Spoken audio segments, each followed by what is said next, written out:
Sveiki visiem! Mani sauc Andris Latons, pārstāvu uzņēmumu DC Energy. Strauji tuvojās ziema un vēl ir pēdējais laiks ierīkot savā ēkā, mājā jaunas paaudzes apkures sistēmu. Šobrīd atrodamies Liepājā, mūsu objektā. Ēkas parametri: Liepāja, 900 kvadrātmetri, kombinēta sistēma, radiatori un siltās grīdas, karstā ūdeņa sagatavošana un apkure. Tehniskais uzdevums no klienta puses bija šāds. Vajadzēja pieslēgties paralēli centrālai apkurei. Bija svarīgi sasniegt tādu rezultātu, lai ēka ir ne tikai energoefektīva, bet arī energoneatkarīga, ko mēs esam arī piedāvājuši klientam, risinājumu siltumsūknis kopā ar saules fotovoltu sistēmu. Uz jumta ir saules fotovoltu sistēma ar jaudu 30 kW, kura arī daļēji nobaro siltumsūkni, kad viņš darbojās uz karstā ūdeņa sagatavošanu. Kā arī šī sistēma nodrošina savu lokālo elektroenerģiju dzīvokļu iedzīvotājiem. Wow! Tas ir, paskatieties, vai tad tas nav mazulis?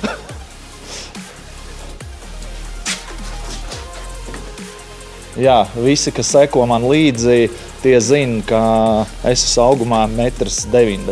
Ja? Kā pamata apkure siltumsūkņu tehnoloģija, Templārī, lielās jaudas siltumsūknis. Pavisam jauns modelis, 45 kW ar palielināto tuneli, ar 32.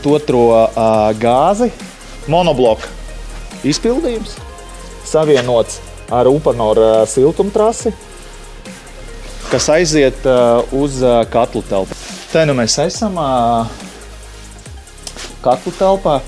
Līdz šim šeit jau bija ierīkota centrālā apkure savu sajaukšanas mezglu.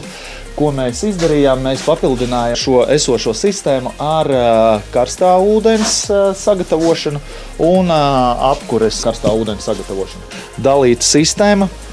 Atkal tas bija darīts tāpēc, ka durvju ailes bija pa mazu un vienkārši lielāko akumulācijas tvertni nebija iespējams ienest. Mūsu iecienītākais risinājums – caurplūdes tvertnes karstā ūdeņa sagatavošanai ar siltumaiņa platību katrai tvertnei 5,5 kvadrātmetri. Kopējā sistēma nodrošina lielo karstā ūdens tilpumu un labu siltumā atdevi.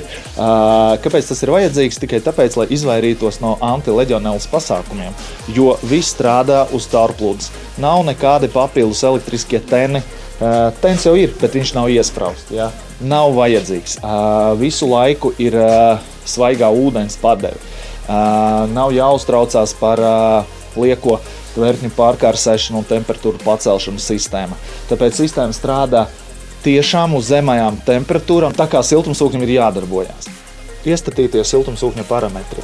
Karstais ūdens 44,8, apkures sistēma ir 39,8, 40 grādi. Paskatāmies, kāds ir energopatēriņš. Atceramies, ēka ir B klases.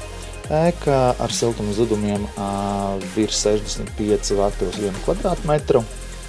Daudz dzīvokļu, 18 dzīvokļi, 900 kvadrātmetri.